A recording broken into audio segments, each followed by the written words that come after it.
तर्जमान election commission और निगरान वजीर इत्तलात का जो सदर को उन्होंने खत पर रद्दअमल दिया है, ये रद्दअमल क्या दुरुस्त है? सदर के किरदार पर पीपल्स पार्टी का मौक़िफ़ क्या है? पीपल्स पार्टी इंतखाबात के इनकाद को और मुस्लिम लीग नून के हवाले से जो पीपल्स पार्टी के तहफ़्फ़ुज़ात हैं उनको किस तरह से देखते हैं, इस पर प्रोग्राम में बात होगी। सीनियर रहनुमा साबिक चेयरमैन सेनेट नैयर बुखारी साहब इस वक्त मेरे साथ मौजूद हैं। नैयर बुखारी साहब, बहुत शुक्रिया आपके वक्त का। नैयर बुखारी साहब, सबसे पहले तो इस सदर का जो खत है उस पर इलेक्शन कमीशन ने नाम लिए बगैर रद्दअमल दिया है, लेकिन निगरान वजीर इत्तलात ने भी अपना मौक़िफ़ दे दिया है।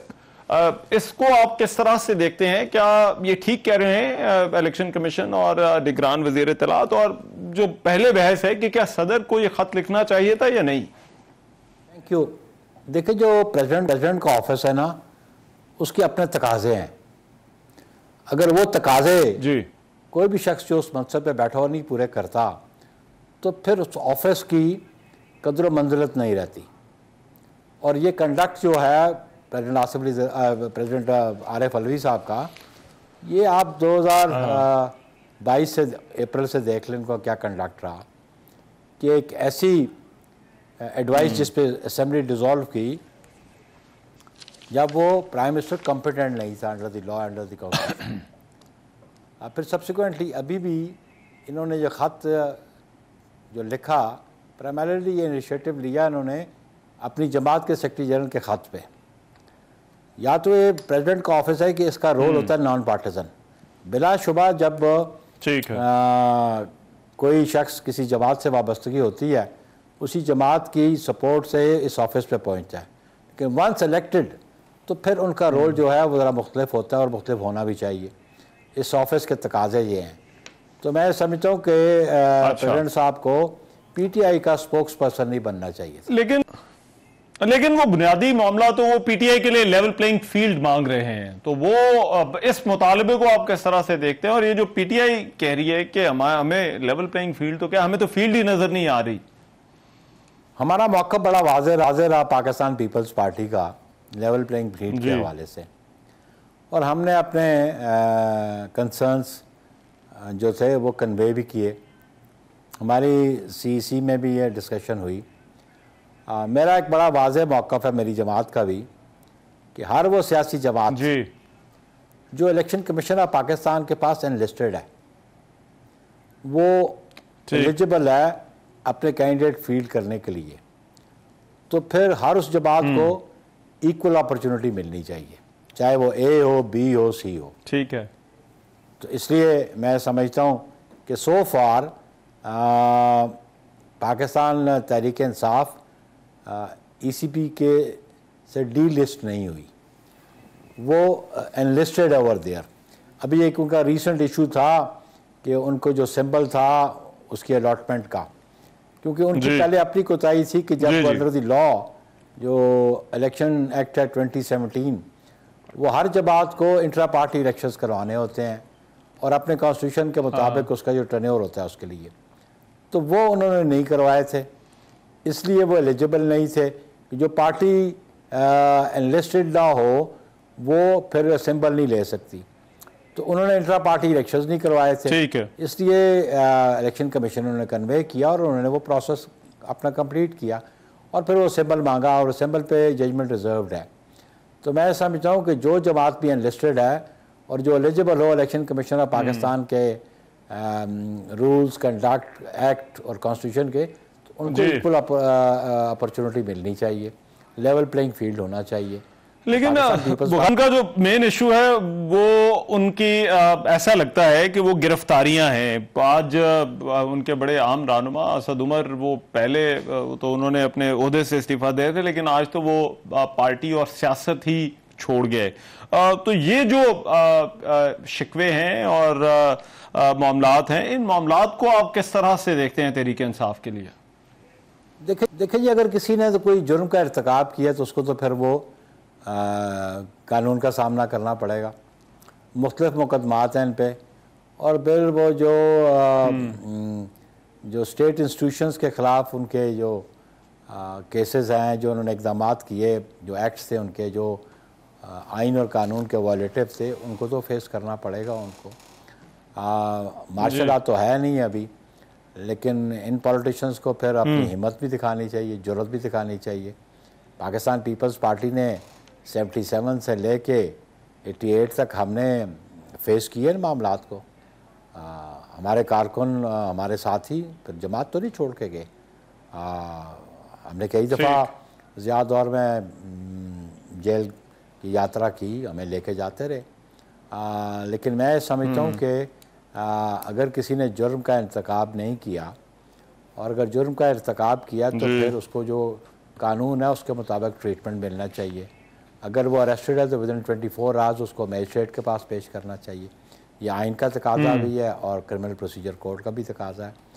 तो मैं समझता हूँ कि इस किस्म के रवैयों से कोई पॉजिटिव रिजल्ट्स नहीं आया करते, पॉलिटिकल स्टेबिलिटी मुल्क में नहीं आती। तो अगर 2018 में लोगों को इसी तरह एक जमात में भेजा गया तो आज मैं समझता हूँ कि ये रेपुटेशन नहीं होनी चाहिए। राइट लेकिन बुखारी साहब, आप लोगों का ये कहना है कि एक जमात की सहूलतकारी हो रही है और मुस्लिम लीग नून का नाम भी ले रहे हैं। पीपल्स पार्टी के रहनुमा राना सनाउल्लाह ने आज प्रेस कॉन्फ्रेंस करते हुए कहा है कि उनकी कोई सहूलतकारी नहीं हो रही, वो अपना इलेक्शन लड़े हैं। क्या ठीक कहते हैं राना साहब? मेरा ख्याल है हकायक से चश्मपोशी नहीं करनी चाहिए और हकायक लोगों के सामने हैं। कुछ 4-5 दिन पहले जिस तरह गवर्नर हाउस एक पॉलिटिकल पार्टी के ज़ेर इस्तेमाल रहा, जहाँ गए ताज़ियत के लिए और फिर टिकटों की डिस्ट्रीब्यूशन शुरू कर दी, फिर एक सियासी जमात की मीटिंग शुरू हो गई, उनकी क़यादत बैठ के वहाँ फैसले करने लगी।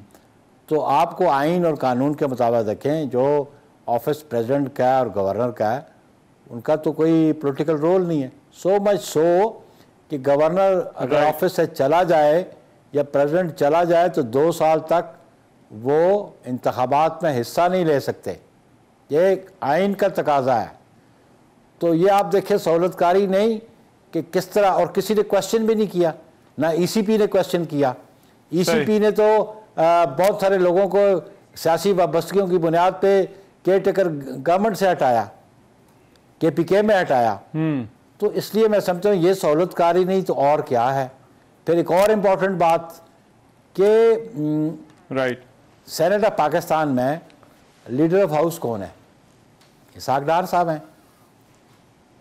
इसाक डार का स्टेटस जो है नेक्स्ट टू प्राइम मिनिस्टर है। वो नुमाइंदगी हुकूमत की करते हैं वहाँ बैठ के, और लीडर ऑफ हाउस जो उधर सेनेट में होता है वो प्राइम मिनिस्टर ऑफ पाकिस्तान का नॉमिनी होता है। तो इसाक डार साहब किस कैपेसिटी में बैठ के वहाँ पे लीडर ऑफ हाउस का किरदार अदा कर रहे हैं, फिर पर्क्स एंड प्रिविलेजेस वो एंजॉय कर रहे हैं, फिर वो ऑफिस जो है उस ऑफिस को वो यूटिलाइज करते हैं for political benefits of his party.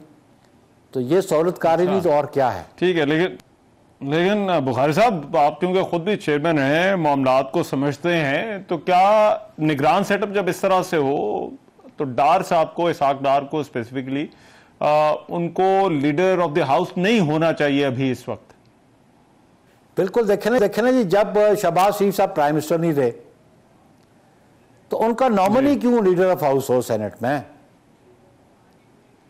या तो एक नया नोटिफिकेशन किया जाता, काकड़ साहब करते।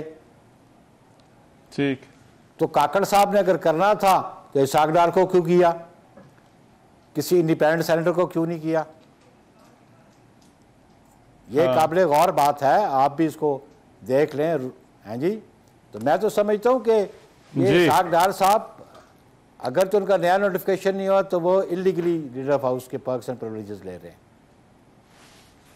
अगर काकड़ साहब ने उनको किया है तो फिर मैं समझता हूँ कि काकड़ साहब को ये नहीं करना चाहिए था, क्योंकि वो एक्टिव पॉलिटिक्स करते हैं अपनी जमात की, उस ऑफिस को यूटिलाइज करते हैं अपनी जमात के लिए। तो फिर अगर काकड़ साहब ने बाप छोड़ दी और फिर लीडर ऑफ हाउस भी उसको बनाते हैं जो किसी सियासी जमात के साथ ना होता। This is an issue and you must appreciate this. ठीक, राइट। मगर बुखारी साहब इसमें ये बताइएगा, मुस्लिम लीग नून का रिस्पांस ये है कि आप लोग इस वजह से नाराज हैं कि सिंध में उन्होंने इत्तेहाद कर लिया है एमक्यूएम के साथ, बाकी जमातों से राब्ते कर रहे हैं, बशीर मेमन को उन्होंने सदर बना दिया है, क्या यही वजह है कि पीपल्स पार्टी मुस्लिम लीग नून से नाराज है? बात ये नहीं है। बात यह है कि हम समझते हैं कि आज की केयर टेकर गवर्नमेंट, ईसीपी और एस्टैब्लिशमेंट भी अगर इलेक्शंस इंश्योर करेंगे फ्री, फेयर एंड ट्रांसपेरेंट, तो ये नताज पॉलिटिकल पार्टीज़ और लोग भी उसको एक्सेप्ट करेंगे। हम नहीं चाहते कि आने वाले इंतखाबात कंट्रोवर्शियल हो जाए, क्योंकि अगर कंट्रोवर्शियल हो गए तो पाकिस्तान में पॉलिटिकल स्टेबिलिटी नहीं आएगी, और पॉलिटिकल स्टेबिलिटी नहीं आएगी तो इकनॉमिक स्टेबिलिटी भी नहीं आएगी। जहाँ तक इत्तेहाद का रहा, ये पहले भी इत्तेहाद करते रहे, तो पीपल्स पार्टी इत्तेहादों से घबराती नहीं है। पाकिस्तान पीपल्स पार्टी की तारीख आपके सामने, 1970 में भी हमारे खिलाफ बहुत सारे इत्तेहाद बने, 77 में भी बने, हमने पीएनए को फेस किया, सही, हमने 88 में आईजीआई को फेस किया। तो इससे हमारी सेहत पे कोई फर्क नहीं पड़ता। पीपल्स पार्टी अपने नैरेटिव पे आवाम के पास जाती है, और अपने मौक़िफ़ पे, अपनी आइडियोलॉजी पे जो जुल्फ़िकार अली भुट्टो शहीद ने दी और जो मोहतरमा ने फॉलो की, उस पर हम आवाम के पास जाते हैं और वोट मांगते हैं। तो इत्तेहाद बनाए, हमें इससे कोई घबराहट नहीं है। जैसे मेरे चेयरमैन ने कहा, शायद इत्तेहाद का पाकिस्तान पीपल्स पार्टी को सिंध में बेनिफिट भी मिल जाए। और लास्टली बुखारी साहब, एक और मामला जिस पर मैं जाते जाते आपकी राय चाहता हूँ, वो केपी के निगरान वज़ीर आला वो इंतकाल कर गए हैं। वहाँ पर खबर ये है कि आईनी मामला गवर्नर के पास चले गए हैं। आप क्योंकि आप इन आईनी और कानूनी मामला को समझते हैं, तो आपके ख्याल में यही तरीकाकार होना चाहिए, और अगर आइन के अंदर आइन को देखा जाए तो दूसरे निगरान वज़ीर आला का जो तकर्रुर है उसके लिए क्या प्रोसेस क्या होना चाहिए? मेरा ख्याल है वो जो है इशू प्राइम मिनिस्टर के हवाले से, अगर कौमी असम्बली एग्जिस्ट नहीं करती, जो पार्लियामेंट्री कमेटी है for appointment of care taker prime minister, तो वो क्योंकि सेनेट मौजूद होती है तो सेनेट उसका डिसाइड कर लेती है। जो मेंबर सेनेट्स के होते हैं दे कैन वो रिकमेंडेशन दे सकते हैं। अभी ये इसको गौर तलब बात है कि आया प्रोविंस के लिए भी सेनेट के जो मेम्बरान मौजूद हैं वो उस पर कोई डिसीजन ले सकते हैं कि नहीं ले सकते हैं, इसको ये गौर तलब बात है, और इसमें रिसर्च की ज़रूरत है इस बात पे, क्योंकि नेशनल असम्बली और सेनेट ये अपर हाउस भी है, और दो हाउसेस पे बाई कैमरल लेजिस्लेचर है हमारी, तो प्रोविंस पे इसको गौर तलब बात है, इसको रिसर्च करना पड़ेगा कि in absence of a care taker prime minister chief minister कौन कंडक्ट करेगा। इस पे तो गौर करना पड़ेगा इसका। राइट, बहुत शुक्रिया नैयर बुखारी साहब हमारे साथ मौजूद थे, पाकिस्तान पीपल्स पार्टी के सीनियर रहनुमा बात कर रहे थे। एक ब्रेक लेते वापस आते हैं।